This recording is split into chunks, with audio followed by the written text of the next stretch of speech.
Damos gracias a Dios por su palabra, porque a través de ella Él nos habla, y hoy queremos tomar el tiempo para meditar en algunas cosas. El domingo hablábamos sobre el mes de la Reforma, o dijimos que íbamos a hablar sobre el mes de la Reforma.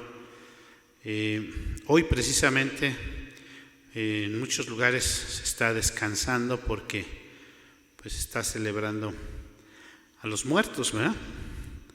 Y algo que tenemos que mencionar, y lo mencionaba yo un poco el domingo, que precisamente la cuestión de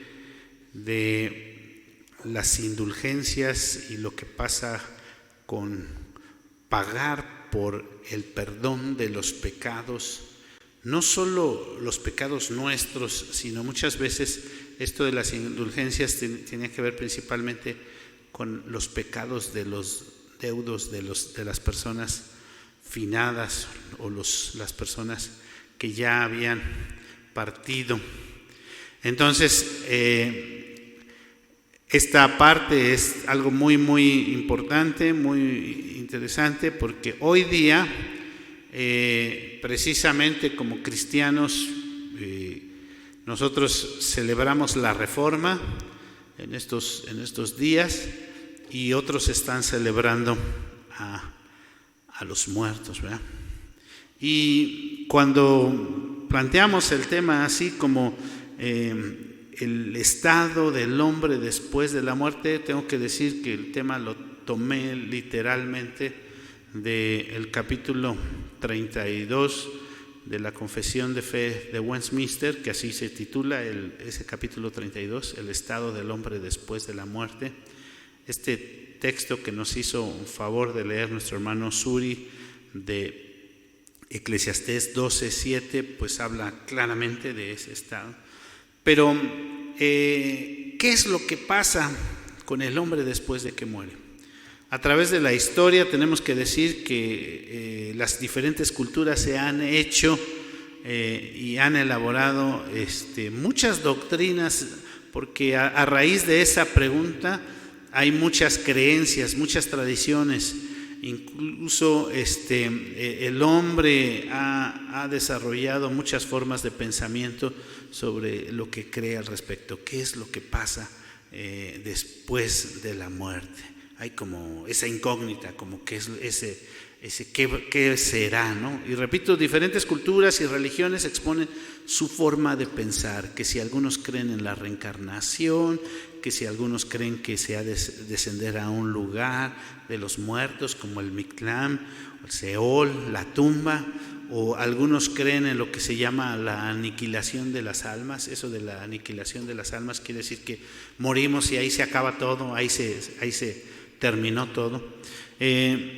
Pero tenemos que decir que del concepto que las personas tengan en cuanto a la muerte, algunos van a tomar o no diferentes decisiones en cuanto a cómo vivir la vida y cómo morir. Repito, dependiendo del concepto que las personas tienen en cuanto a la muerte o en cuanto a qué sucede con el hombre después de la muerte, algunos van a tomar o toman diferentes decisiones sobre cómo vivir y cómo morir. Por ejemplo, en la Escritura encontramos una frase que se repite en diferentes pasajes, haciendo referencia a una forma de pensamiento, a una filosofía griega en cuanto a qué pasa después de la muerte. La frase dice: comamos y bebamos, que mañana moriremos. Esa frase, repito, la encontramos en varios pasajes, ahí en 1 Corintios 15, y el apóstol Pablo dice: pues si no creemos en la resurrección y si no creemos en que el Señor Jesús nos está llamando a esa nueva vida, entonces pues hay que comer y beber y que mañana moriremos. Esa es la forma de pensar de muchos. Esa expresión es una expresión que hoy día para muchos es su filosofía de vida. Vive la vida, disfrútala al máximo, porque en cualquier momento puedes morir. Si se dan cuenta como esa expresión es la forma de pensar de muchos, ¿no? Vive la vida, disfrútala, ya, porque pues en cualquier momento te puedes morir. Y suena bien, para algunos dicen, ay, pues sí hay que disfrutar, pues no sé, pero muchos tienden a vivir una vida de desenfreno por esa expresión. Pues tengo que vivirla, disfrutarla, yo hoy tengo que aprovechar al máximo y tengo que hacer estas cosas. Y repito, para muchos eso es un pretexto para vivir una vida de desenfreno. Por otro lado, algunas culturas que creen, por ejemplo, en la reencarnación o en otro tipo de expresión, son muy propensas al suicidio. Un ejemplo de esto en la actualidad es Japón y su concepto de la muerte. Ustedes, si han visto un poquito cómo las diferentes religiones asiáticas tienen su concepto, su cultura en cuanto a la muerte, el hecho de que, por ejemplo, muchos de ellos piensen en el aspecto de la reencarnación o diferentes posibilidades en cuanto a lo que pasa después de la muerte, les hace que ellos tomen una decisión muy pronta en algunas ocasiones en cuanto a la vida. Y Japón es el país que tiene la mayor tasa de suicidios en la actualidad. O sea, y la gente pues lo hace tal vez con una conciencia diciendo, pues si yo me muero y voy a reencarnar en algo, o si tengo otra posibilidad ahorita y ahorita me está yendo mal, pues mejor ahorita me suicido y tengo otra posibilidad más adelante. Es interesante porque fíjense también en nuestro país, donde se supone que hay una idea de la vida y de la muerte y de que hay muchas cosas que suceden en nuestro país. Hoy día, por ejemplo, ha aumentado también en una forma muy, muy fuerte el suicidio, sobre todo en los adolescentes y en los niños, por diferentes conceptos o por diferentes ideas que ellos reciben en algún momento sobre qué pasa después de la muerte. Como ellos no tienen bien claro qué es lo que pasa después de la muerte, algunos de ellos se les hace muy fácil. Pues es que entonces termino en este momento con mi vida y pues puede haber otra situación más adelante o ahí se acaba todo y ya quiero que se acabe simplemente. Pero por eso, como creyentes, es muy importante que nosotros primero conozcamos qué es lo que dice la palabra de Dios en cuanto a este tema, y después que nosotros también les enseñemos e instruyamos a nuestros pequeñitos sobre qué es lo que pasa o qué es lo que dice la Biblia que pasa después de la muerte, qué es lo que sucede. Lutero apenas abrió una pequeñita puerta después de que habló acerca de las indulgencias, que se hizo después un poco más grande, porque muchos comenzaron a ir a las Escrituras y descubrir qué es lo que la palabra de Dios nos dice en cuanto al tema. Entonces es importante que nosotros instruyamos a nuestros hijos. Todos vamos a morir y todos debemos de estar preparados para morir. ¿Para cuándo debemos de estar preparados para morir? Hoy, como si fuéramos a morir hoy. No pensemos, ¿cuándo se va a acabar el mundo? ¿O cuándo va a ser? Debemos de estar listos para hoy. Y tenemos que enseñar a nuestros hijos, a nuestra familia y a todo, que eso puede ocurrir en cualquier momento. Pero que nosotros tenemos una esperanza. Nosotros tenemos confianza en las promesas que el Señor, nuestro Dios, nos da. Dicen que el mexicano se ríe de la muerte. Dicen que el mexicano dice, nosotros nos reímos de la muerte. La verdad es que he tenido la oportunidad y me ha tocado estar en muchos lugares donde está la situación de que ha partido un familiar o ha partido una persona o que ha fallecido, y hay un contraste muy grande, muy grande, cuando uno va a un lugar, a un sepelio, cuando las personas tienen el concepto adecuado de la palabra de Dios y que tienen la confianza de lo que Dios ha prometido, y con aquellos que, aunque dicen que se ríen de la muerte, como sufren, como lloran, como desgarran, como dicen, las vestiduras al ver que un ser querido ha partido. ¿Qué pasa después de la muerte? ¿Qué nos enseña la palabra de Dios? Y dije que el tema lo tomé literalmente del capítulo 32 de la Confesión de Westminster, que el estado del hombre después de la muerte, y dice ahí, y la resurrección de los muertos. Y voy a, en esta ocasión, principalmente, pues que veamos algunos pasajes. Les invito a que tengan lista su Biblia, y si quieren tomar nota, anoten de los pasajes. Voy a estar citando específicamente los textos que encontramos ahí, aunque vamos a estar dando una breve explicación de lo que dice la palabra de Dios en cuanto a este tema. Entonces voy a estar tocando, leyendo literalmente los puntos de la confesión de fe. Son 3 párrafos pequeños que cada uno está dividido en varios puntos. El primer párrafo inicia con esta declaración: los cuerpos de los hombres vuelven al polvo después de la muerte y ven corrupción.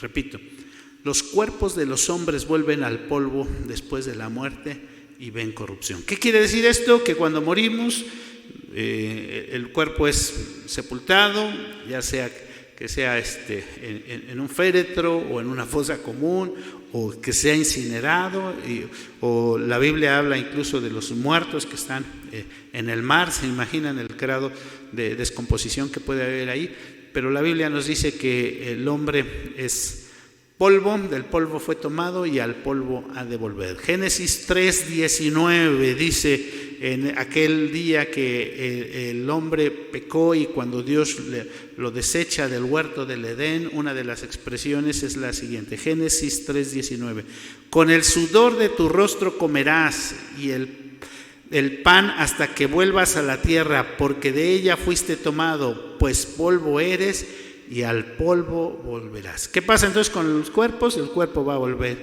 al polvo. Otro pasaje que tenemos en el Nuevo Testamento es allá en el libro de los Hechos, capítulo 13, versículo 36, donde habla acerca de David, y están citando ahí qué fue lo que pasó con David.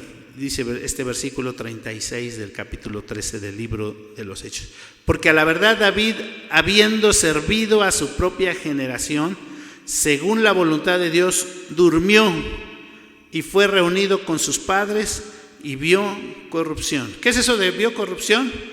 Pues su cuerpo se deshizo, se hizo polvo, ¿no? Se corrompió, se hizo polvo, como a veces usan la expresión algunas personas, este cuerpo que se han de comer los gusanos. Eso es lo que pasa, ¿verdad?, con el cuerpo. ¿Y qué es lo que pasa con el alma? La segunda frase.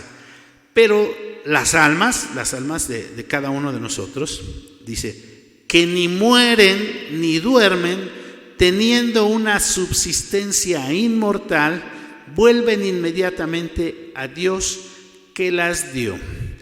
Entonces, dice esta declaración: las almas ni mueren ni duermen. Es cierto que hay algunos pasajes en la Escritura que cuando habla de la muerte, habla los que duermen. El apóstol Pablo ahí dice los que duermen en el Señor.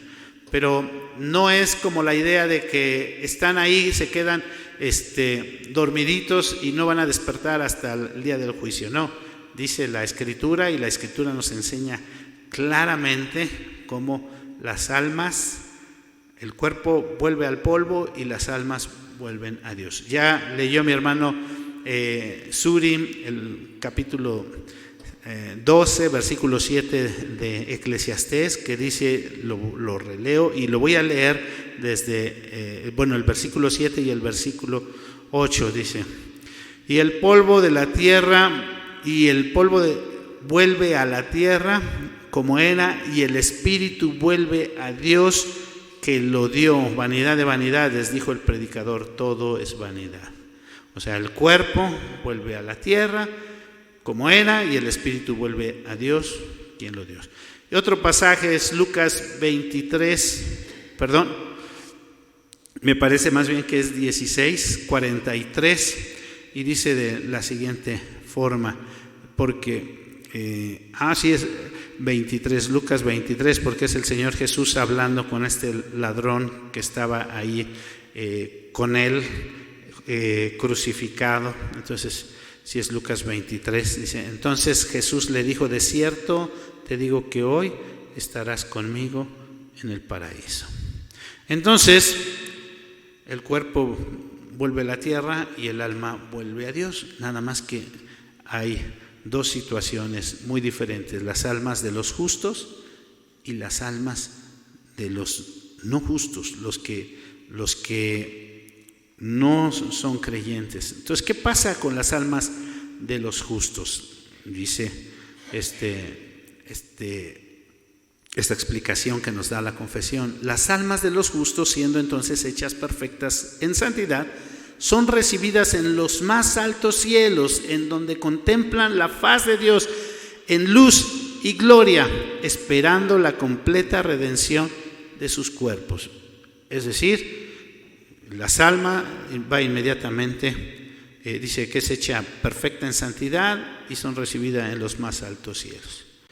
Y tenemos varios pasajes también que nos hablan acerca de esta promesa de nuestro Padre Celestial. Tenemos en Hechos 12, versículo 23, y 2 Corintios 5:1. Voy a leer de 2 Corintios 5:1, que dice: porque sabemos que si nuestra morada terrestre, este tabernáculo que se deshiciere, está hablando aquí de nuestro cuerpo, tenemos de Dios un edificio, una casa no hecha de manos, eterna en los cielos. Está hablando de estar ahí en la presencia de Dios. Después, el versículo 6 de ese mismo capítulo dice: así que vivimos confiados siempre, y sabiendo entre tanto que estamos en el cuerpo, estamos ausentes en el Señor, porque por fe andamos, no por vista, pero confiamos,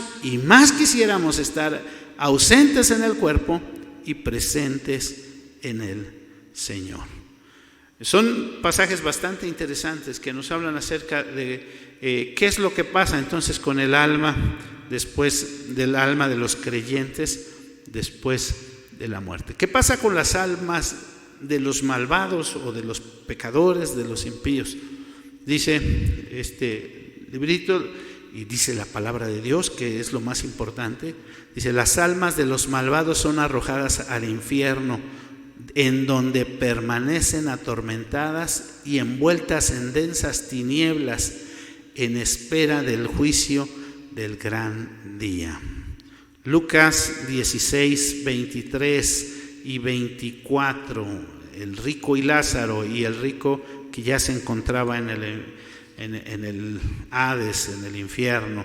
Dice la palabra de Dios de la siguiente manera: y en el Hades alzó sus ojos estando en tormentos. Está hablando de este rico, ¿verdad? Y dice: y vio de lejos a Abraham y a Lázaro en su seno. Entonces él, dando voces, dijo: Padre Abraham, ten misericordia de mí, y envía a Lázaro para que moje con la punta de su dedo en agua y refresque mi lengua, porque estoy atormentado en esta llama. Entonces, ¿dónde se encuentran las almas de los incrédulos? Bueno, la Biblia nos enseña claramente que sí hay un infierno, ¿verdad? Después, ahora en Judas, la carta de Judas, los versículos 6 y 7, recordemos que esta carta tiene un solo capítulo, entonces por eso decimos Judas 6 y 7, Judas, versos 6 y 7, dice de la siguiente manera: y los ángeles que no guardaron su dignidad, sino que abandonaron su propia morada, los ha guardado bajo oscuridad en prisiones eternas para el juicio del gran día, como Sodoma y Gomorra y las ciudades vecinas, las cuales de la misma manera que aquellos, habiendo fornicado e ido en pos de vicios contra naturaleza, fueron puestas por ejemplo, sufriendo el castigo del fuego eterno. Sufriendo el castigo del fuego eterno. Entonces, repito muy brevemente, ¿qué pasa con el hombre después de la muerte? El cuerpo va al polvo, el alma va en la presencia de Dios.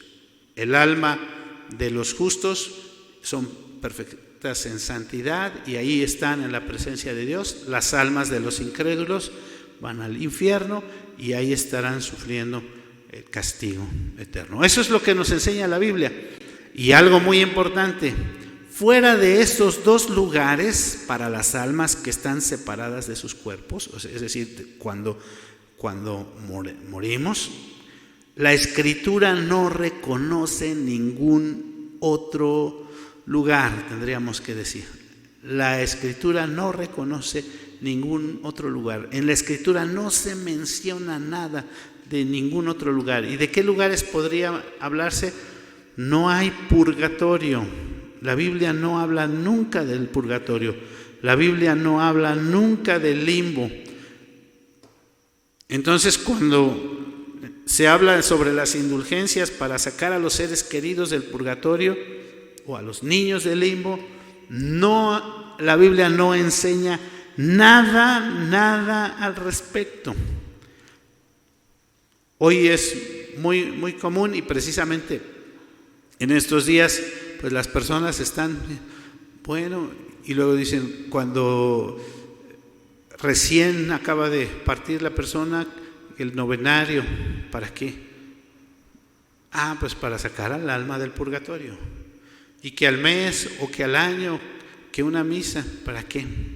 Para sacar el alma del purgatorio. Bueno, la Biblia no nos enseña nada, absolutamente nada al respecto. Eso es muy fuerte, pero hay que decirlo, porque las personas están esperanzadas o a veces tienen alguna confianza de que de su ser querido pueda en algún momento dado, si hacen ciertos rituales, pueda ir a la presencia del Señor, pero la Biblia dice que no hay o más bien la Biblia no habla de ningún otro lugar, no habla de un purgatorio, no habla de un limbo. El segundo párrafo de este capítulo de la confesión nos habla sobre los que se encuentran vivos o los que se encuentren vivos el último día no morirán, sino que sus cuerpos serán transformados. ¿De qué está hablando esto? Bueno, pues el día que regrese el Señor, ¿qué va a pasar con los que se encuentran vivos en ese día? Bueno, no van a morir, pero sí la Biblia habla sobre que los cuerpos serán transformados. No van a ser estos cuerpos iguales. Sí, la Biblia nos expresa de una transformación. Voy a leer dos pasajes. Una es Primera de Tesalonicenses 4:17, que dice de la siguiente manera: luego nosotros, los que vivimos, los que hayamos quedado, seremos arrebatados juntamente con ellos en las nubes para recibir al Señor en el aire, y así estaremos siempre con el Señor.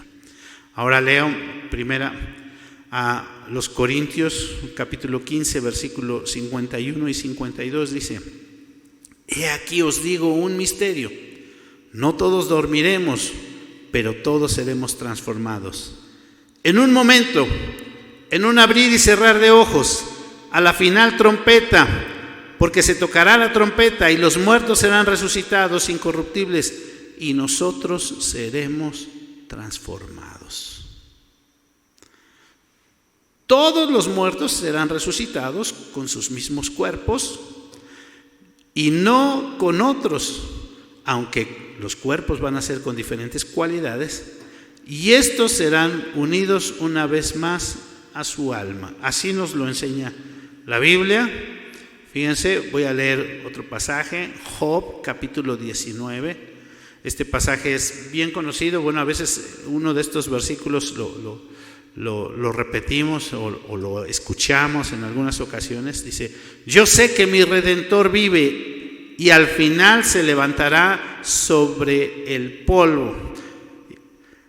Y luego el versículo 26 y 27, estoy leyendo Job 19, dice: y después de deshecha esta mi piel, en mi carne he de ver a Dios, el cual veré por mí mismo, y mis ojos lo verán y no otro. ¿Qué está diciendo Job? Cuando muera, pero cuando haya resurrección, mi carne, cuando esté deshecha, se va a volver a unir. Y dice: y voy a ver a Dios nuevamente por mí mismo, con mis ojos. Y hay varios pasajes que nos hacen referencia a esto.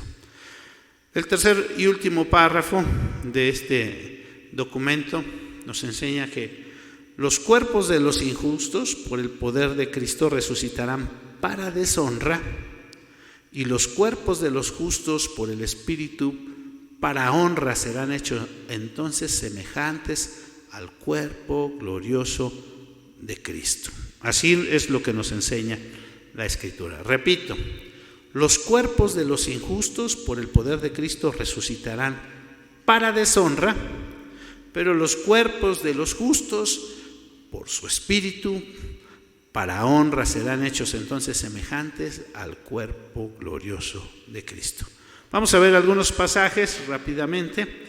Dice Hechos 24, versículo 15: teniendo esperanza en Dios, la cual ellos también abrigan, de que ha de haber resurrección de los muertos, así de justos como de injustos. Todos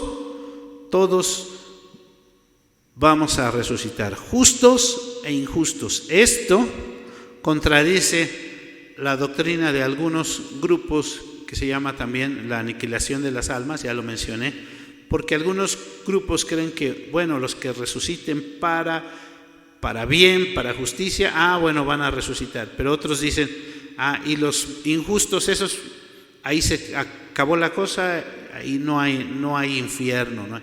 Pero lo que dice la palabra de Dios es que sí, los injustos también van a resucitar, pero ¿para qué? Para el castigo eterno. Juan capítulo 5, versículo 28. No os maravilléis de esto, porque vendrá ahora cuando todos los que están en los sepulcros oirán su voz, y los que hicieron lo bueno saldrán a resurrección de vida, mas los que hicieron lo malo a resurrección de condenación. Es fuerte lo que está diciendo la palabra de Dios. Filipenses capítulo 3, el cual, versículo 21, Filipenses capítulo 3, versículo 21, el cual transformará el cuerpo de la humillación nuestra para que sea semejante al cuerpo de la gloria suya, por el poder con el cual puede también sujetar a sí mismo todas las cosas. Y el último texto que voy a leer sobre este dice: así también es la resurrección de los muertos. Se siembra en corrupción, se resucitará en incorrupción. Se siembra en deshonra, se resucitará en gloria. Como decía al principio, es muy importante que nosotros primero entendamos esto para nuestra propia vida. ¿Para cuándo debemos estar listos? Repito, para la muerte, para hoy mismo. Escuchaba recientemente a dos personas hablar sobre lo fugaz de la vida y cómo personas jóvenes de repente mueren y dicen: pues si no era una persona mayor. Yo quiero comentar quizá de los lugares que ha sido fuerte, doloroso estar, o que nos ha tocado ver muchas expresiones de dolor, es precisamente cuando muere o un niño o un joven. En una ocasión nos tocó a mi esposa, a mí, estábamos con algunos vecinos que nos conocían y todo, y un día por la noche comenzamos a oír algunos gritos en la calle. Mi esposa se asomó y uno de los vecinos había llevado a su pequeñito ahí en la calle y ahí estaba tratando de darle respiración artificial. En ese momento él le trató de dar y como que el niño reaccionó. Mi esposa le dice, mire, vamos a verlo. Fui por el coche, nos lo llevamos corriendo al hospital al niño. Íbamos como 5 gente en un carrito chiquito con este pequeño. Entraron todos corriendo al hospital, rápidamente lo recibieron y todo, pero cuando se dieron cuenta, este niño, desde que ya lo tenía su papá ahí, ya había fallecido. Lo que nos explicaban el doctor, bueno, a mí me tocó ir con el papá y con el Ministerio Público y todo a reconocer al pequeño al hospital y la causa de muerte y todo. El niño jugando con su hermanito en el tendedero de la ropa, donde ponen la ropa. Él estaba jugando con él, se cortó la garganta, se estranguló y fue un accidente porque estaban jugando y se atoró. Y lo que nos explicaba el doctor, el niño murió instantáneamente cuando se atoró. Se veía como que tenía impulso de que estaba vivo, porque a la hora que le echaban el aire, el que papá le echó el aire y le infló los pulmones. Pero también, les repito, nos tocó ir con el Ministerio Público y fueron a investigar cuál era la situación de la causa de muerte. Y su hermano pequeñito, el niño tenía 9 años, el que falleció, su hermano el pequeñito, de como 5 años, dice, es que estábamos jugando y él me estaba espantando con él y se ponía el lazo y me hacía ¡bu! Y en una de esas se tropezó y entonces eso fue suficiente, como fue el pequeñito el que dijo, y fue así en un momento muy, muy especial, pues mucha tristeza a raíz de ver a este pequeñito y todas las cosas que hay alrededor. Otra ocasión nos tocó ver a una chica de 14 años apenas, estaba por cierto por cumplir sus 15 años, una familia que mi esposa también y yo estuvimos visitando, atendiendo, no eran creyentes, pero les compartimos y más o menos como 1 año estuvimos con ellos compartiendo estudios bíblicos y de repente un día en la noche nos hablan que había fallecido esta muchacha.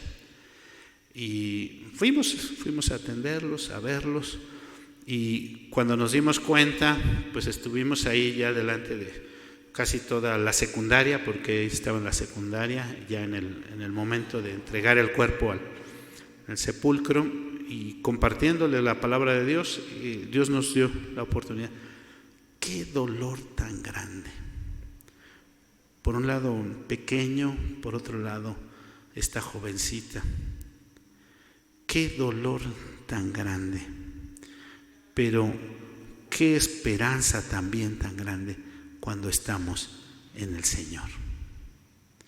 Cuando tenemos esa confianza de que el Señor es el que es el dueño de la vida.